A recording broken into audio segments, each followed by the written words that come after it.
በስመ አብ ወወልድ ወመንፈስ ቅዱስ አሐዱ አምላክ አሜን። በክርስቶስ ክርስቲያን በወልድ ውሉድ በመንፈስ ቅዱስ መንፈሳን እየተባላችሁ አንድም እየተሰኛችሁ የእመቤታችን የቅድስት ድንግል ማርያም የአስራት ልጆች የቅዱሳን የጻድቃን የሰማዕታት ወዳጆች እንደምን ሰነበታችሁ? እንደምን እዚህ ሰዓት ደረሳችሁ? እዚህ ቀን እዚህ ሰዓት ላደረሰን ለሉ እግዚአብሔር ስሙ የተመሰገነ። ውድ አድማጮቻችን እንግዲህ በአብይ ሳምንት አምስተኛው ሳምንት ላይ እንገኛለን ማለት ነው። ቅዱስ ያሬድ ከሰየማቸው ሳምንታቶች ውስጥ መካከል አንደኛው ደብረ ዘይት ነው። እንግዲህ ውድ አድማጮቻችን እናንተም ስለ ደብረ ዘይት ያላችሁ ሀሳብ ኮሜንት ላይ ጻፍ አድርጉልን። እናንተን ኮሜንት እናቀርባለን ማለት ነው። እንግዲህ እኛ ለዛሬ ይዘንላችሁ መጣው ፕሮግራም እንግዲህ በቤተክርስቲያን አስተምሮ አምስተኛው ሳምንት ደብረ ዘይት ይባላል። ደብረ ዘይት እንግዲህ በኢየሩሳሌም የሚገኝ ከፍተኛ ተራራ ቦታ ነው ማለት ነው። እንግዲህ ጌታችንና መድኃኒታችን ኢየሱስ ክርስቶስ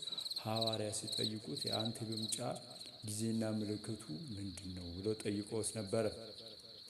እሱም እንግዲህ የኔ መምጫ ምልክቱ አለ ሲያስተምራቸው የኔ መምጫ ምልክቱ አለ ፍቅር ትቀዘቅዛለች ብሏል። ፍቅር ትቀዘቅዛለች ፍቅር ትቀዘቅዛለች። እርስ በርሳችሁ አትተማመኑ። እርስ በራሱ ይጣላል ማለት ነው። እንግዲህ ይህንን ታሪክ የምናገኘው እንግዲህ ወንጌላዊ ማቴዎስ በጻፈልን በምዕራፍ 24 ከቁጥር 1 ጀምሮ ያለውን እናገኛለን ማለት ነው። እንግዲህ ጌታችን መድኃኒታችን ኢየሱስ ክርስቶስ ለሐዋርያት በጠየቁት መሰረት እሱ ሲመልስላቸው ምን ይከራ መከራ ይነሳል፣ መሬት መንቀጥቀጥ ይነሳል። ዳግም ምጽአቱ ምን የሚልበት ነው? ዳግም ምጽአቱ በደብረ ዘይት ተራራ እንደሚሆን ዓለም እንደምታልፍ ዓለምን የምታልፈው ሊቃውንት አባቶቻችን ሲያስተምሩን ሲያመሰጥሩልን ይላል። መጋቢት 29 በተፈጠረችበት ዕለት መጋቢት 29 በዘመነ ዮሐንስ ከሌሊቱ 9 ሰዓት በሰንበተ ክርስቲያን ዓለም ታልፋለች ማለት ነው ብለው አባቶቻችን ምን ይላሉ ማለት ነው?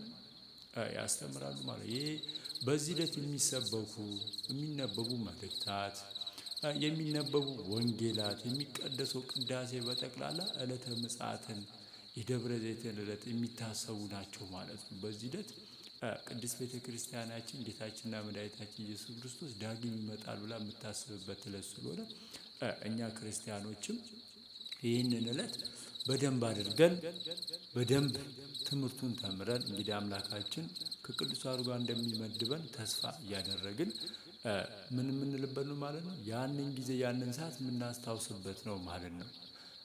መልካም ከሰራን ገነት የምንገባበት እንግዲህ በዚህ ምድር ላይ ተወፈንቷችንን አሳልፈን ዕረፍተ ሥጋ ስትመጣ ስናልፍ ወደ ሲኦል የምንገባበት ነው ማለት ነው። የፍርድ ሰዓት ነው ማለት ነው። እንግዲህ ለሐዋርያት ጌታችን ሲያስተምር ፍቅር ትቀንሳለች፣ መሬት መንቀጥቀጥ ይመጣል፣ ቸነፈር ረሃብ ይመጣል፣ ፍቅር በመላችሁ ትቀዘቅዛለች፣ ሐሰተኞች ክርስቶስ ይነሳሉ ብሎ ምን ብሏል ማለት ነው? ለሐዋርያት አስተምሯቸዋል ማለት ነው። እንግዲህ ደብረ ዘይት አምስተኛው ሳምንት ቅድስት ቤተ ክርስቲያናችን ይህንን ሳምንት ጌታ ይመጣል ብላ ጌታ ሲመጣ ደግሞ ዝም ብሎ አይመጣም።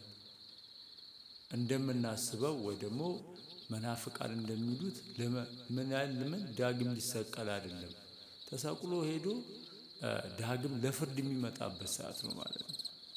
ቅዱሳን መላእክትን አስከትሎ እመቤታችንን አስከትሎ ቅዱሳን ሁሉ አስከትሎ ለፍርድ የሚመጣበት ነው ማለት ነው። ስለዚህ ያንን ሰዓት ቅድስት ቤተ ክርስቲያን በተለያየ ትምህርቶች በተለያየ መዝሙሮች ማህሌት በመቆም ምን ትላለች ማለት ነው? ታስተምራለች፣ ትናገራለች፣ ታመሰጥረዋለች ማለት ነው። ሊቃውንት አባቶቻችን እያመሰጥሩ ያንን ቃል ምን ይሉታል ማለት ነው? ለእኛ ለምእመናን ለልጆቻቸው ያስተምሩናል ወይ ደግሞ ያስገነዝቡናል ማለት ነው። እንግዲህ እኛም ከጌታችን መድኃኒታችን በቸርነቱ ገነት እንድንወርስ ያደርገን። እንግዲህ እንደዚያ እያልን ስለ ደብረ ዘይት ያዘጋጀንላችሁ ፕሮግራም ይህንን ይመስላል። ስላዳመጣችሁን እናመሰግናለን። ወስብሐት ለእግዚአብሔር።